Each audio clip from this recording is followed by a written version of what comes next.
అందరికీ నమస్కారం, welcome to our channel.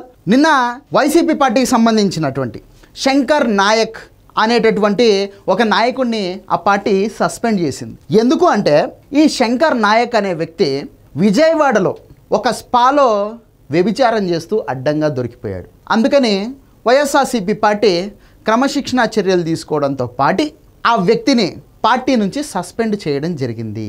ఇది మంచి విషయం, మంచి పరిణామం కూడా.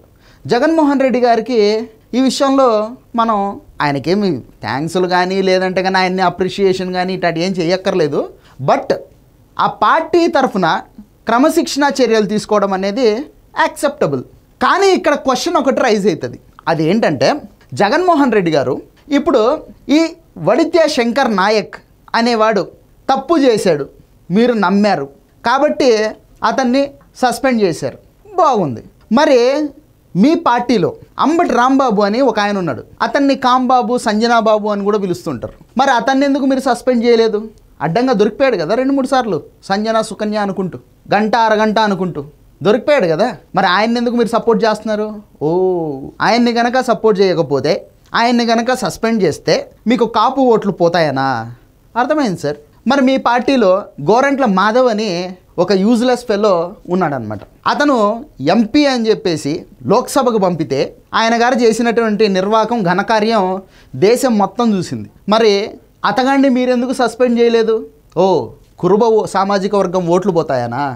ఇక మనందరికీ తెలిసిందే లేటెస్ట్గా లవ్లీ కపుల్స్ దువ్వాడ దివ్యల మాధురి, వీళ్ళదైతే ఇంకా జనాలు కూడా యాక్సెప్ట్ చేశారు. అంత బరి తెగించేసి కాటికి పోయే ఏజ్లో లవ్ స్టోరీలు, వీళ్ళు వ్యభిచారాలు ఇట్లా చేసుకుంటూ మళ్ళీ దానికి అడల్టరీ అని చెప్పేసి ఒక ఇంగ్లీష్ అందమైన పేరు పెట్టి వాళ్ళు చేసే రచ్చ మామూలుగా లేదు. మరి వాళ్ళని ఎందుకు సస్పెండ్ చేయలేదు? ఓకే, దువ్వాడ శ్రీనివాస్ మీద ఏదైనా కానీ చర్యలు తీసుకుంటే కాళింగ సామాజిక వర్గానికి చెందినటువంటి ఓట్లు మీకు దూరం అయిపోతాయనా? ఇంకొక ఆయన ఉన్నాడండి, లేటు వయసులో కూడా ఘాటు ప్రేమలు ఆయనకు ఒక్కరు సరిపోరంట, ఏకంగా అక్క చెల్లెలు ముగ్గురిని వాడేసాడు, కొడుకును కూడా కనేసాడు. పాపం ఆయనకు కట్టుకున్న భార్యతో పిల్లలు పుట్టలేదంట. ఒక ఎండోమెంట్స్ డిపార్ట్మెంట్కి సంబంధించినటువంటి ఒక మహిళా ఉద్యోగిని ట్రాప్ చేశాడు, కొడుకును కూడా కన్నాడు. మహానుభావుడు. ఆయన ఎవరనేది నేను చెప్పక్కర్లేదు, ఎందుకంటే మీ సహచరుడు జైల్లో కూడా. మరి ఆయన్ని ఏం చేశారు? అఫ్కోర్స్ ఇప్పుడు అంటే మీ పద్ధతి నచ్చగా, మీరు చేసిన అవమానాలు నచ్చక ఆయన మీ పార్టీని వదిలిపెట్టేసి వెళ్ళిపోయాడు. కానీ ఉన్నాడు కదా మొన్నటిదాకా. ఎందుకంటే వీళ్ళంతా ఉన్నటువంటి సామాజిక వర్గాలు పెద్దవి, వీళ్ళ ఓట్ పర్సెంటేజ్లు పెద్దవి. వీళ్ళని కనుక మీరు సస్పెండ్లు చేయడాలు లేదంటే క్రమశిక్షణ చర్యలు తీసుకోవడాలు కనుక మీరు చేస్తే, ఎలాగో ఎస్సీలు ఎస్టీలు మిమ్మల్ని చీకొట్టేశారు, మైనారిటీలు కూడా 2024లో చీకొట్టేశారు.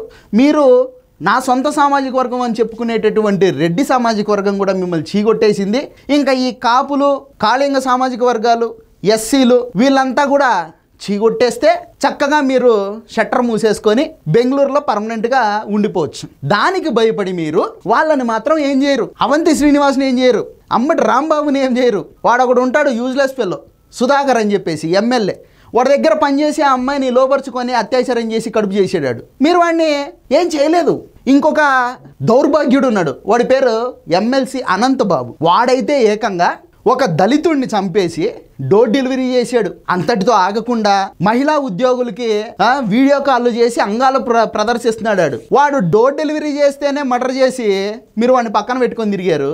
ఇంకా వాడు అంగాంగ ప్రదర్శనలు చేసిన తర్వాత కూడా మీరు వాడిని అలాగే పక్కన పెట్టుకొని తిరుగుతున్నారు. వాళ్ళందరినీ మీరు ఇదే విధంగా సస్పెండ్ కనుక చేసి ఉంటే మీకు ఒక నిజాయితీ, నిబద్ధత అనేది ఉండేది. సమన్యాయం అనేది మీరు చూపించిన వాళ్ళుగా ప్రజలు ఫీల్ అయ్యేవాళ్ళు. కానీ ఈ వడిత్య శంకర్ నాయక్ అనేవాడు గిరిజనుడు, పాపం సుగాలి కులానికి చెందినటువంటి వ్యక్తి అనమాట, ఎస్టీ సామాజిక వర్గం. సో వీళ్ళ మీద ఎటువంటి చర్యలు తీసుకున్నా వీళ్ళు పెద్దగా పట్టించుకోరలే అని చెప్పేసి మీ బరి తెగింపు చూస్తున్నారు. ఎస్టీ సామాజిక వర్గానికి చెందిన వాళ్ళు కూడా, సుగాలి కులాలు, యానాది కులాలు, ఎరుకుల కులాలు, వీళ్ళంతా మిమ్మల్ని బాగా అబ్జర్వ్ చేస్తూ ఉన్నారు. మీ గత 5 సంవత్సరాల పాలన అబ్జర్వ్ చేశారు.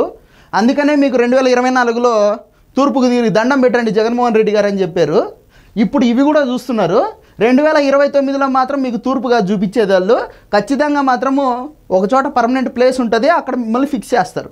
ఇది విషయం. కాబట్టి మీరు ఏదైనా చేయాలనుకునేటప్పుడు సమన్యాయాన్ని, బ్యాలెన్సింగ్ పాటించండి. పాపం వీళ్ళు బాగా వెనకబడిన కులాలు కదా అని చెప్పేసి వీళ్ళ మీద ప్రతాపాలు చూపించి వీరత్వాలు చూపించి బలమైన సామాజిక వర్గాల వాళ్ళ దగ్గర మాత్రం మీరు పులివెందుల పులి అనిపించుకుంటూ పిల్లిలాగా మాత్రం ప్రవర్తించమాకండి. ఇది వీడియో. ఈ వీడియో మీకు నచ్చినట్లయితే లైక్ చేయండి, సబ్స్క్రైబ్ చేయండి, షేర్ చేయడం మాత్రం అసలు మర్చిపోవద్దు. Thank you.